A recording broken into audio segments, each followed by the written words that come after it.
Well, hello everybody. It is what time is it? 2:04. It is 2:04, and it is Wednesday, so you all know exactly where you're at. You are in Dougie's dimension.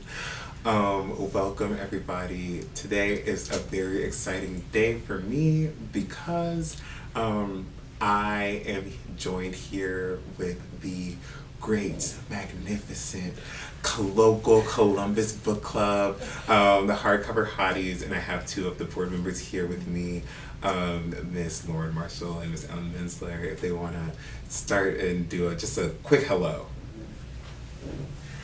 Hello. Yes, yes, Hi. yes. Hello.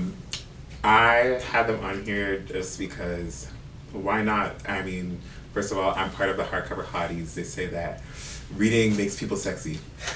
So I'm trying to read a little bit more every day. It's true.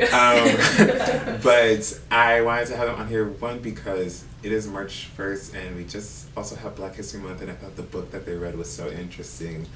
But I also wanted them to come on here and just talk a little bit about kind of what they do, and you know, the book that they chose. We're gonna just get into a little bit.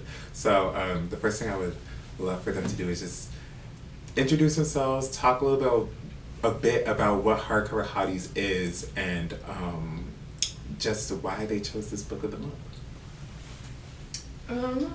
Okay, Hardcover Hotties. We started it a year and some ago. It's a Columbus-based collective of readers and learners that seeks to explore a diverse array of cultural perspectives through structured reading and discussion, with the hope of cultivating a community of curious, intentional, and caring members of society. Yes, it's true. I'm Lauren, that was Ellen. We're two of the admin of Hardcover Hotties, but we're open to everyone, OSU students, non-students, people of all ages.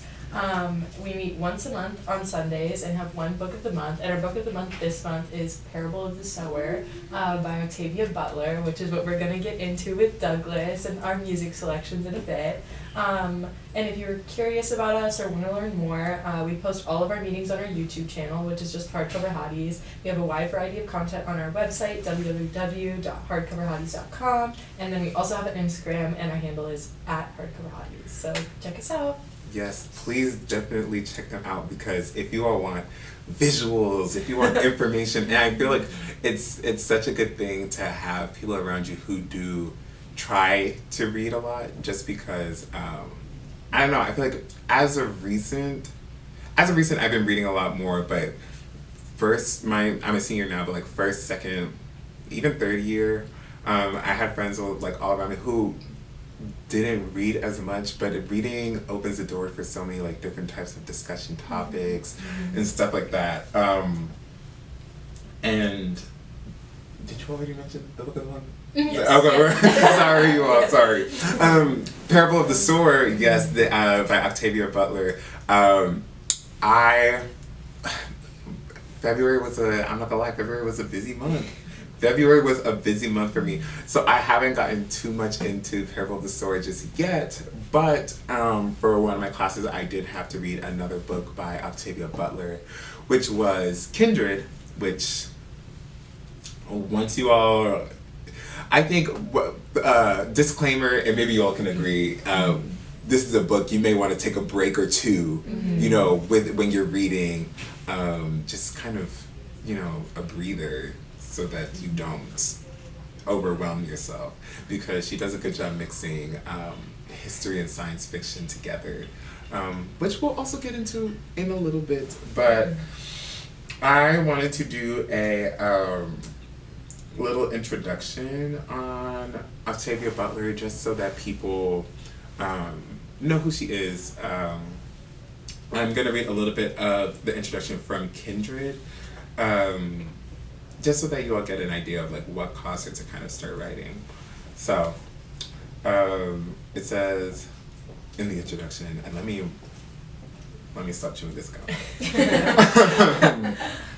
It says, When she enrolled in a summer workshop for novice science fiction writers in 1970, at the age of 23, Octavia Estelle Butler took a decisive step towards satisfying an ambition she had cherished since she was 12.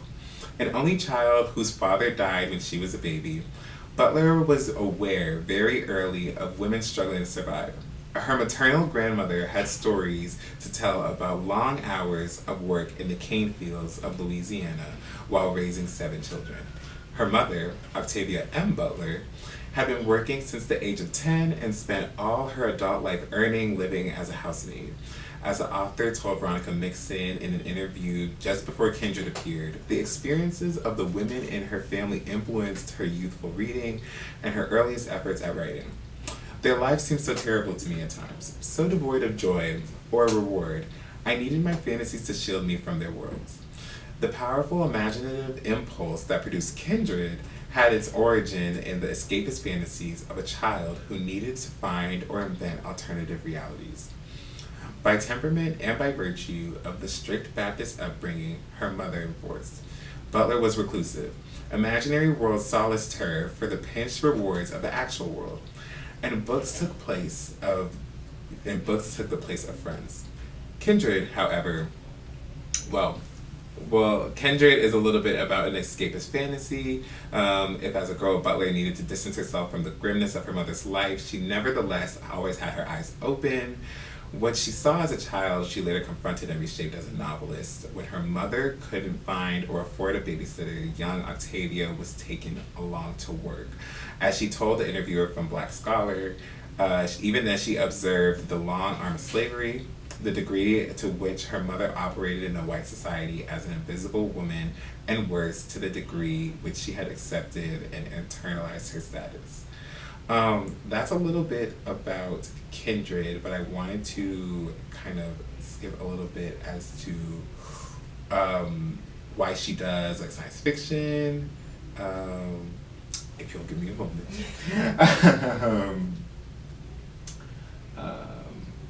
Let's see. And this is all part of the radio show process. We're all just while you're finding that, we can also discuss why we selected Parable of the Sower. Yes. If you'd like a minute. Okay, Yes. so some of the things we selected Parable of the Sower initially in honor of Black History Month. And we haven't done a fiction book in a long time. I feel like we've been sticking with the nonfiction, which has been awesome. But we were really excited to explore like the possibilities that come along with fiction, and particularly speculative fiction, which is what Parable of the Sower is, and kind of explore how crafting a narrative, and how Octavia Butler does this particularly, like how crafting a narrative along with the non-linearity of time, which we are going to get into later, the powers that can have for the readers, for writers, and yeah, and it's been awesome so far. Yeah, we're hosting our meeting on March 5th, which is this Sunday. So on Zoom. yes, yeah. You don't have to be here to join. Yes. Yeah, on Zoom, yes. But yeah, we're really excited to get into it and discuss. Well, I wanted to get a little bit, because I think you mentioned it just a bit, Lauren, where it talks about her doing science fiction. Here it says, in the introduction, it says, in the 1940s and 1950s, no Black writers and almost no women were publishing science fiction.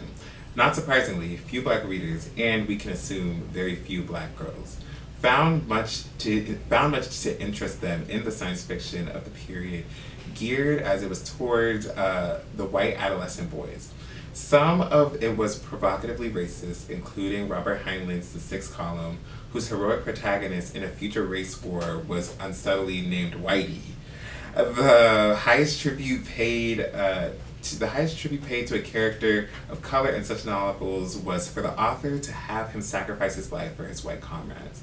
And as an Asian soldier named Franklin Roosevelt Matsui does in The Sixth Column, as does the one Black character in the lead bracket story in The Vanishing Venetians. Other books tried resolutely to be colorblind, imagining a future in which race no longer was a factor. And then it goes a little bit into about Octavia Butler was a diligent reader in the 1950s, searching for science fiction novels with something more than a patronizing image of black assimilation on white terms. Could have turned up only a few texts in which black characters' blackness was acknowledged and allowed to shape the novel's thematic and ideological concerns. Perhaps the most interesting example is a chapter in which Butler reads in her youth, Bradbury's The Martian Chronicles, and she kind of talks about how the Southern economy and the cultural assumptions of white supremacy are devastated when the entire black populace unites together, that all the members in the community can pay their debts and arrive towards the rocket base in time for the Great Exodus. What does all that mean? Basically, she talks about how when she was younger, she looked at like the history and kind of implemented science fiction into it.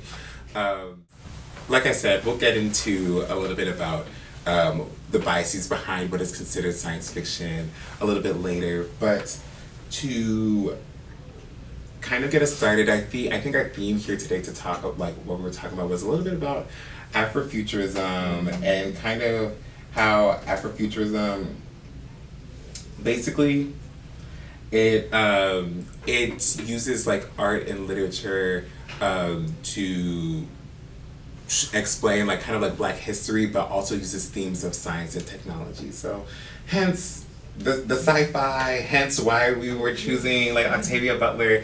A lot of the songs we have today will kind of touch in on the use of science or technology or have those kind of futuristic sounds.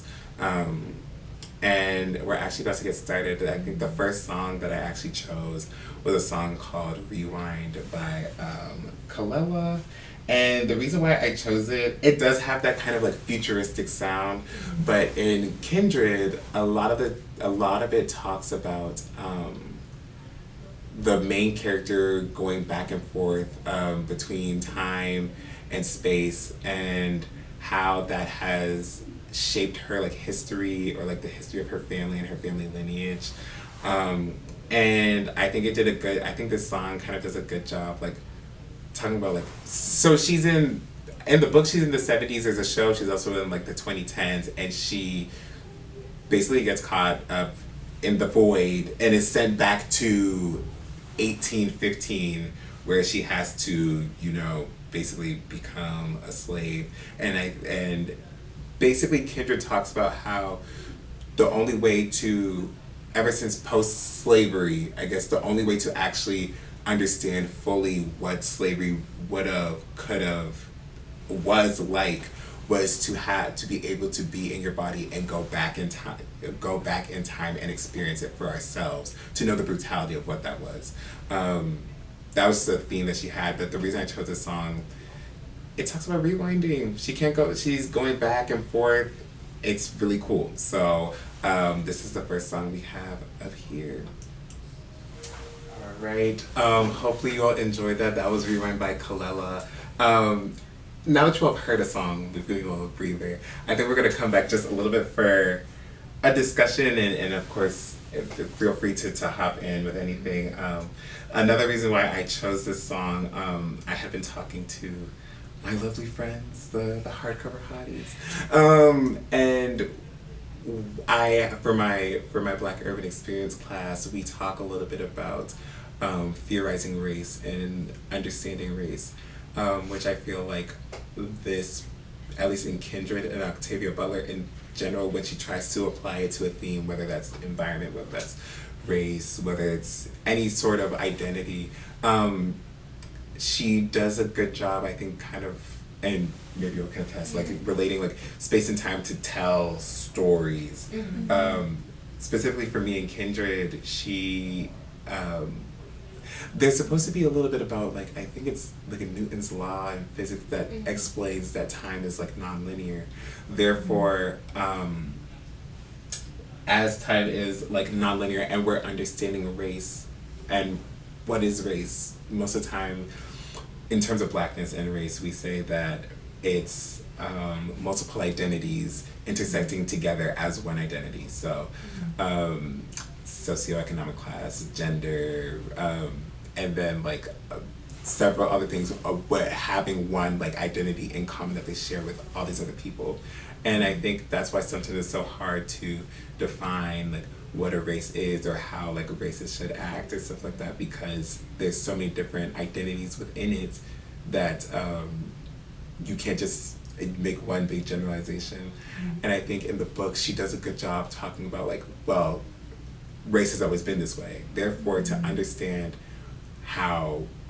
blackness in this sense, we have to go back in time and understand the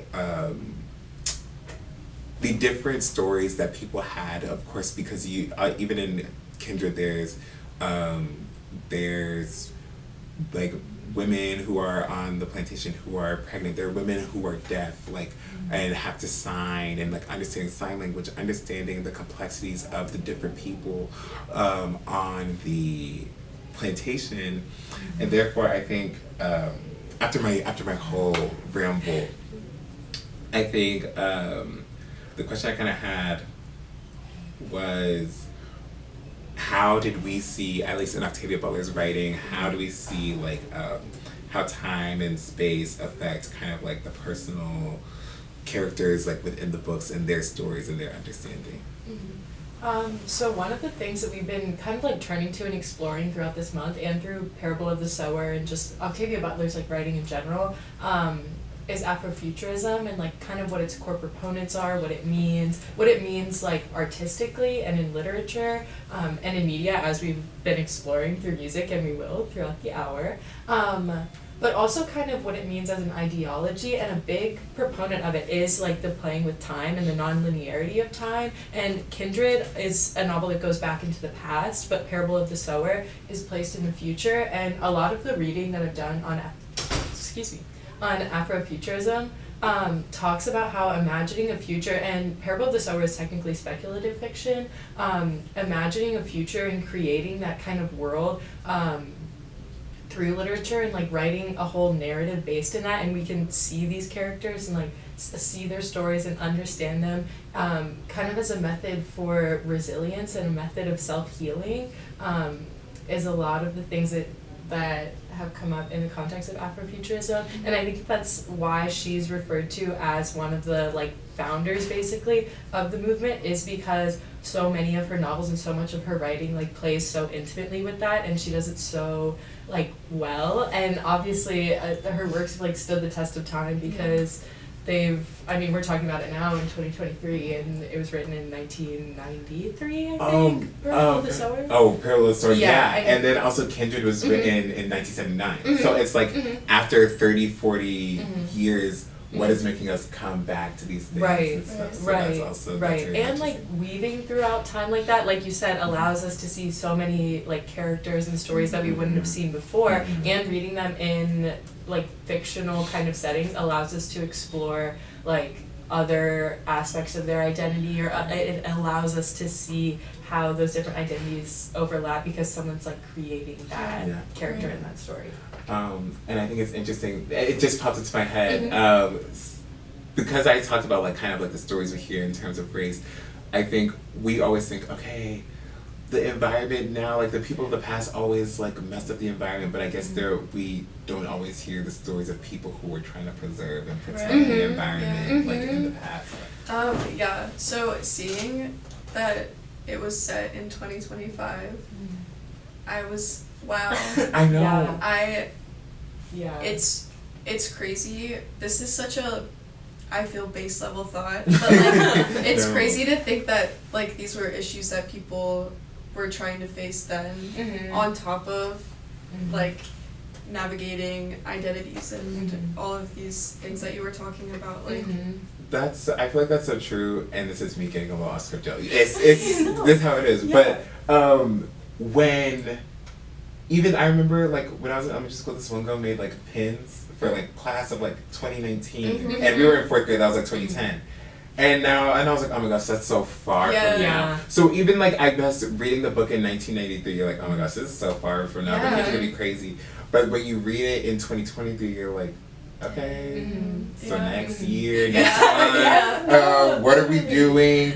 But I guess it's a good like wake up call. Yes, for it sure. definitely is a wake up call. Yes, For sure. I think these next two songs, I've done a lot of talking for right now, so I'm gonna let these next two songs play. I have Inhale, Exhale by Now, which I think was really interesting, at least for me, when I read in Kindred, the main character, whenever she was linked to an ancestor in the past, and basically she had to keep him alive so that he could, well, he was her ancestor because it was her ancestor's father, so but she had to keep him alive even though he was like a white man, like he was the son of like the owner of the plantation. Crazy. But the story. And she had to keep him alive, but she was linked to him whenever he somehow always found himself in danger. Don't know why he just felt like being troublesome. But it reminded me, like, there was a moment where I think he had fallen off a tree and like he envisioned her in the future and she felt everything he was feeling, and like everybody was like, just breathe, inhale, exhale. And then next thing you know, she's breathing, and then she wakes up again and she's 150, 200 years back in the past. This song, she says, I inhale, exhale, and now I'm back again. So I felt like that was just like it reminded me of the scenes from Kindred, which I think was really interesting, and we might get back to it with hyper empathy. Hyper empathy. Yes. Exactly. All right, here's Inhale, Exhale. All right, everyone. Hopefully you all enjoyed Inhale, Exhale by Now, and then the last one was Weary. I talked a little bit about Inhale, Exhale, but I added Weary because in the book she also talks about how at the end there's the main character, she comes back, but she comes back a little bit like severed, and I guess it talks about how like how Black people have kind of been like dismembered a bit, like their bodies have been like the Black body itself has been dismembered a bit from the lack of knowing their history, and then like kind of the struggle of going back in time, going back and forth, caused her to lose a piece of herself, and kind of half of her body, part of her body is in the 1800s, and then the rest of her body is in the current present. But I think looking at Black history, because parts have been erased, part of who we are has been stuck in the past, and another part of us is here in the present. But she talks about, in Weary, she talks about, I'm gonna go look for my body, I'll be back like real soon. But that was just a little bit about that. Up next, I actually have Miss Lauren Marshall's songs. So I'm gonna let her take over for a bit. Okay, awesome. So for my songs, I kind of wanted to discuss, like, or touch on cyberfeminism and glitch feminism, which are two terms that I feel like they're kind of like not necessarily newer, but I was first introduced to them in my new media art theory class, and also by a fellow Hardcover Hottie admin, Morgan Kobus. But glitch feminism particularly is this manifesto by Legacy Russell, and in it she kind of explains how we can like navigate the internet and navigate the digital sphere in order to kind of figure out our identities, and how navigating identity and navigating the digital sphere are connected. And she uses the term glitch to kind of, first of all, she explains what a glitch is, and a glitch, like in colloquial terms, is basically like, okay, this machine isn't working or whatever, so it's an error, it's a glitch. But she proposes in the book that these glitches, like quote unquote glitches or errors, can be spaces for exploration, and how we can like harness the power of those glitches to explore and navigate identity within the structures and within impressive structures, like particularly on the internet, but also I think it's applicable to like real life. And that's another thing that she talks about in the book too, is how now in our digital age, Yes. the internet and the digital sphere, we're very much living like intertwined with it. And she uses the term AFK, like away from the keyboard instead of IRL, like in real life. Yeah, because it's not like a too stark contrast between real life and internet life. They're like intertwined, and away from the keyboard kind of like explains that it allows you to understand that they're intertwined when you use it. Yes. So the artist that I've selected, and that relates to Afrofuturism because of the whole technological, digital sphere, and we talked about a lot of artists in my class, which are going to be on the Media Map if you check out the website. We've talked about a lot of artists that have kind of like used glitch feminism and used that same like slip within the structure or flux in the structure in their art. So the first two artists that I've selected for my music are Yves Tumor and Dean Blunt, and I picked them because the songs that I picked are just the ones that I felt went along best with the book, like sound-wise and like vibe-wise, I guess.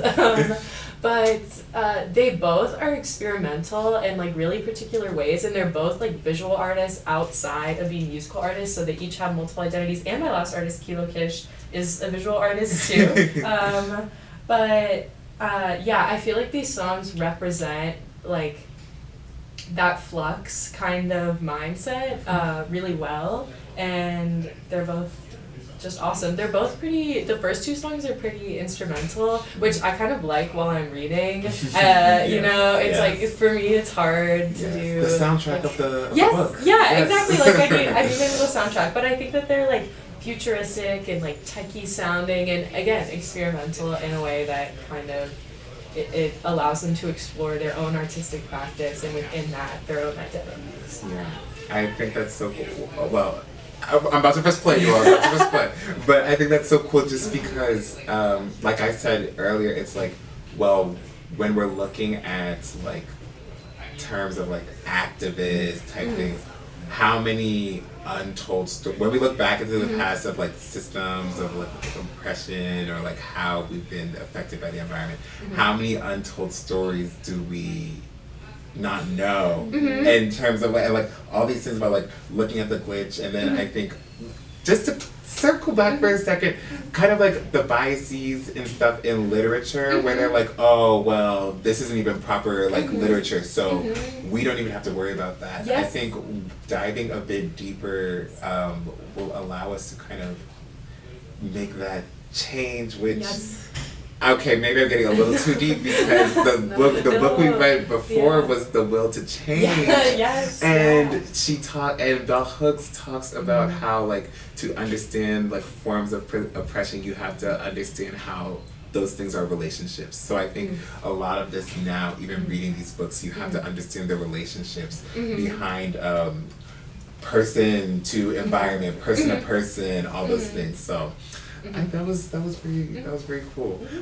If you want to just say the name of the songs that you're gonna play. Okay, so my first song is Economy of Freedom by Yves Tumor, and that's off the album Safe in the Hands of Love, which the whole album itself explores identity, faith, and race, which is like perfect for Parable of the Sower, but it's just awesome. And then my next song is Flaxen by Dean Blunt. And that's off the album, I think it's called The Remembrance. It's his 2013 album. And then my last song, which I guess I haven't really talked about yet, but my last song is Bloody Future by Kilo Kish, and that one's kind of different from the first two, but it's just so good. Like, it's so fun to listen to. But also she alludes to basically like societal collapse in it pretty much, because she talks in the whole album. American Girl is like it's a conceptual album basically, and it's kind of all about like it's a critique of the art world and consumerism, and I think a lot of that is true for Parable of the Sower too. Like that definitely comes up because she talks about in the 80s we were jet setting or whatever, in the 90s I forget what she says we were doing in the 90s. We were doing something. Yeah, we were doing something. Yeah, we were doing something. So like she does incorporate that element of time by saying the decades, and then the song's literally called Bloody Future. And yeah, I think it's like in the pre-chorus where it really kind of, most of the song's kind of like just boppy, but there's some deep stuff in there. I think that's so cool that you brought that up, because in my other class, my gender, sex, and power class, we talk about how like as we like get more into consumerism, capitalism, all that stuff, we tend to lose critical like consciousness as we like go in. For the example, like it was like the rise and fall of like Abercrombie and Fitch. Yes. Which you know we all were there. Right, Somebody had an Abercrombie, but we saw how that I can spell it. Exactly. I can spell it now. Exactly. Yeah. We all have like that understanding. One, how I guess maybe even their method. We didn't even talk about their methods, if they were sustainable or not, but like how people were like, okay, well, I want to be included in this brand, and that can go for not just Abercrombie, but any company. It could be like, okay, I know that maybe they're outsourcing in places where like people are literally like falling over and dying, but it's like I just love this brand so much that I don't care about how this brand may affect the environment, how like the logistics and all that stuff may We affect. see that so much now, I feel. Shein. Shein. Shein. Like no one cares. No one People just do not care where they're Yes. from. I'm not gonna lie, I only own one thing. I own one, but it was before I Yes, I've also been a culprit. But now we now know, and I think it's just so good, like whether it comes for like the environment, stuff like that, to always kind of be a little bit more aware as to like what we're doing, what we're buying, and stuff like that. Exactly. I just want to say one thing about Dean Blunt too, because he's a conceptual artist, and his most recent installation, basically it was like he kind of is known as being like a prankster, which is like so, it's like silly, but it's also, I don't know, he's just awesome. But when you walk into the exhibition, like a really loud like alarm frequency would go off. So it's like you basically can't even standing in the room because you have this frequency in your ears. And then you walk in, and the only thing on the wall was this like stock photo of a couple like laughing around a cup of coffee, and the whole thing basically he's super mysterious, he doesn't really do interviews, and in the one interview that he's like done, he said that the whole point basically is to like he's British, so he said the whole point is to take the piss out of the art world, but basically that's true, because who's gonna go stand in a room where you're hearing this like ear-splitting frequency and you're looking at a stock photo, but people are still going to it, and they're saying it's about this piece is about gentrification or whatever, and he's like, I never said that, you're saying that, so by you saying that, what does that show? Right. You know, so he kind of is, he's also a critic? Social prankster. Social prankster. But I think it does really expose like what's up in the art world, and it's super. Everyone knows the art world is super exclusionary, also. So it's awesome that he's in there and like doing something. Yes. Yeah. Well, I'm gonna let these songs play. You all enjoy Economy of Freedom, Black Sin, and Bloody Future. Alright, hopefully you all enjoyed Miss Lauren Marshall's section and learned a little bit more about cyberfeminism, the glitch, and all that stuff. Now we're on to Miss Ellen. Yes. And she can kind of introduce what she was gonna add, what made her add it, and we'll get into that. I am just going to run through why I picked the songs that I did, because we are approaching past an hour, but we don't care. Okay, the first song that I picked is Tapestry from an Asteroid by Sun Ra, and this is part of his larger body of work, Space is the Place, which is one of his concept albums. He also turned this into a movie in 1974, and it's about this guy who basically just is using music as salvation for the Black community. In this specific song, there might be a few words or no words. I can't remember. I think I heard words at the end. Something like that. It's very futuristic, and I mean, like I said, it's all part of his concept album and part of his movie. And you should watch the movie because it's. I mean, I only watched 30 minutes, but it looks very, very good. I think, and now that you say it, I think I might have seen a snippet. Yeah. Because we had to, in my African American theater class way back 2020. Yeah, and honestly, I'm glad you brought it up because you can't not talk about Afrofuturism and not talk about Sun Ra. Yes. So that was, I think that was a really cool way, and I guess going back to the parable of the sower too, like he does a good job using like music to talk about the environment and talk about his environment and creating that ideal space. So yeah. The next, should I just run through all my Yeah. songs? Okay. The next song that I picked is Always by Spelling. The Turning Wheel is what album this is on, and it's one of the best albums ever. Christia Cabral is Spelling. And I have a quote from an interview that she did. I'm just gonna read it. The record's title echoes. Oh my gosh, where'd it go? Okay. The record's title echoes a line from Rumpelstiltskin in which an imp spins straw into gold at a high human price, a firstborn child. So much about the songwriting process is about discovering who I am, and the spinning wheel appears in her lyrics as a spiral of Sturm und Drang that her characters must navigate on their quest towards self-knowledge. I don't know if this is a concept album. I feel like I read that it was, and it would make sense. And then we have Make Me Feel by Nonlinear. Dirty Computer. Wow. What an album. That album, prime example of Afrofuturism. The whole album tells the story of a dirty computer. And I think that was really cool. I had to watch it not too long ago, but the concept of like kind of going back to one thing about me, I'm gonna try to going back to like the biases of what it is to, for example, to be clean. And this could go for like race or like sex or like gender and stuff like that.